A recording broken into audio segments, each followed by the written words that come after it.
Estamos vivendo um momento de total perversão do verdadeiro Evangelho de Jesus Cristo. E um dos aspectos do verdadeiro Evangelho que foi pervertido e corrompido pelos falsos mestres é o culto solene de Deus. Muitos evangélicos já se entregaram a uma religiosidade totalmente emocionalista e irracional. E o culto de Deus passou a ser ditado não pelo crivo da palavra de Deus, mas pelo gosto do freguês. E assim como os filhos de Arão, tais adoradores extravagantes levam fogo estranho perante a face do Senhor, atraindo para si mesmo a ira do Deus Todo-Poderoso. Estes que deveriam lamentar e chorar pelos seus próprios pecados, fazem infindáveis campanhas de libertação, de cura e de revelações. Deus passou a ser apenas um objeto de uso, manipulado ao bel prazer dos adoradores. Nestas fileiras, o Deus Altíssimo é tratado como um bom palhaço numa brincadeirinha de circo. E neste circo tudo é permitido, inclusive o ato animalesco de rolar pelo chão, rir descontroladamente e andar de quatro imitando animais. Vale também campanhas políticas, distribuições de amuletos da sorte, lenços ungidos, sal grosso, canetas abençoadas, livros da vida e muitos outros aparatos pagãos condenados pela palavra de Deus. O pior de tudo é que nessa arena gospel vale também substituir a fiel pregação da palavra de Deus por piadas motivacionais. E por não haver uma exposição consistente da palavra de Deus em tais reuniões, a voz do líder ganha valor quase que absoluto entre eles. Afinal, ninguém pode se levantar contra o ungido do Senhor. E o resultado é que tais igrejas são como a igreja de Sardes. Têm uma fome enorme de que estão vivas, experimentando um grande avivamento, porém Deus diz que estão todos mortos. E como disse o reverendo Hernandes Dias Lopes, hoje nós temos uma igreja que tem extensão, mas não tem profundidade. Uma igreja que tem influência política, mas não tem poder espiritual. Uma igreja que tem riquezas materiais, mas não tem integridade moral. Uma igreja que busca os aplausos dos homens, em vez de levar estes homens ao arrependimento. Uma igreja que prega para agradar e não para levar este homem ao arrependimento e à conversão. Nós precisamos parar e rever isso. Muitos pastores falam apenas em quebra de maldições, prosperidades, realizações pessoais, mas nunca na escandalosa mensagem da cruz de nosso Senhor Jesus Cristo. Até mesmo pastores outrora ortodoxos renderam-se às novidades do mercado gospel e aderiram aos produtos de marketing que tornam o evangelho mais agradável à juventude de nossos dias. E o evangelho passou a ser simplesmente um produto charmoso para rebeldes consumidores. O culto de Deus está pervertido e o Senhor nos chama ao arrependimento. Mas afinal, biblicamente falando, o que é culto? Como Deus deve ser cultuado? Temos liberdade para introduzir no culto de Deus aquilo que achamos interessante ou Deus mesmo já determinou a maneira como Ele quer ser adorado? Precisamos lembrar que desde o Antigo Testamento existe uma clara distinção entre a vida cristã como culto e as assembleias solenes do povo de Deus. Sabemos que a nossa vida inteira deve ser um culto ao Senhor. Louvarei ao Senhor durante a minha vida, disse o salmista. Também sabemos que a família da aliança deve se reunir para o culto do Senhor diariamente. Mas também não podemos esquecer que existe o chamado culto público solene, ao qual o autor de Hebreus diz: não deixemos de congregar, como é costume de alguns. Obviamente que a palavra de Deus diz que Deus não habita em templos feitos por mãos humanas, e por isso nós não precisamos de um local sagrado para nos reunir como povo de Deus. Não precisamos de um templo como o do Edir Macedo para cultuarmos ao nosso Deus. O templo de Salomão no Antigo Testamento era apenas um tipo, uma sombra que apontava para o Cordeiro de Deus que seria imolado na cruz do Calvário. Mas quando Cristo veio e foi imolado na cruz do Calvário, o templo e a sua função pedagógica chegou ao fim. Em Marcos capítulo 13, Jesus mesmo profetizou a queda do templo, mostrando que ele não era mais necessário para o culto de Deus.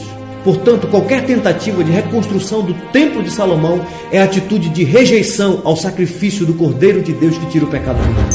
É voltar às sombras, é voltar aos tipos do Antigo Testamento. Como diz o autor de Hebreus, é calcar aos pés o Filho de Deus, é profanar o sangue da aliança, é ultrajar o Espírito da graça. Para tais pessoas, resta apenas certa expectação horrível de juízo e fogo vingador sobre suas cabeças. Deus é Espírito e importa que os seus adoradores o adorem em espírito e em verdade. Isso significa que com a morte do Cordeiro Pascal, o culto público de Deus pode ser prestado em qualquer local em que o povo de Deus for convocado para se reunir.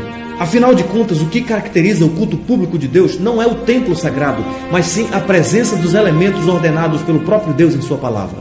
Isso quer dizer que Deus quer ser adorado conforme Ele mesmo prescreveu em sua palavra e não conforme as invenções do nosso coração.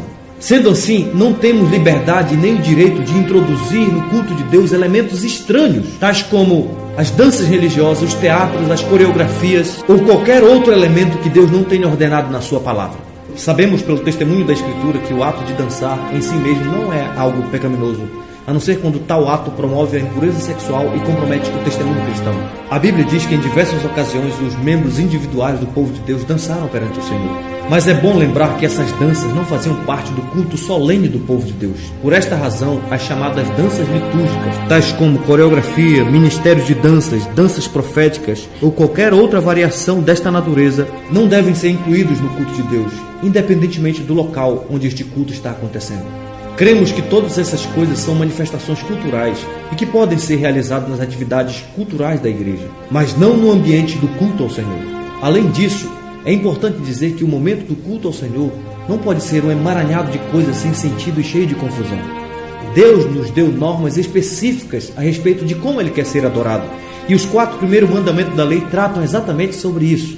O primeiro mandamento da lei diz que devemos cultuar somente a Deus. O segundo mandamento diz que devemos cultuá-lo em espírito e em verdade, e não mediante imagens ou representações humanas.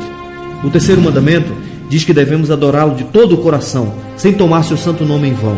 E o quarto mandamento diz que devemos separar um dia em particular para descansarmos e cultuarmos ao nosso Deus. Mas afinal, quais os elementos que devem estar presentes no culto do Senhor? Biblicamente falando, os elementos ordenados por Deus para o seu culto são estes: orações, leitura da palavra de Deus, pregação da palavra de Deus, cânticos de salmos, hinos e cânticos espirituais, celebração da ceia do Senhor, ministração de batismos, ofertas, juramentos religiosos, votos, jejuns solenes e ações de graças em ocasiões especiais.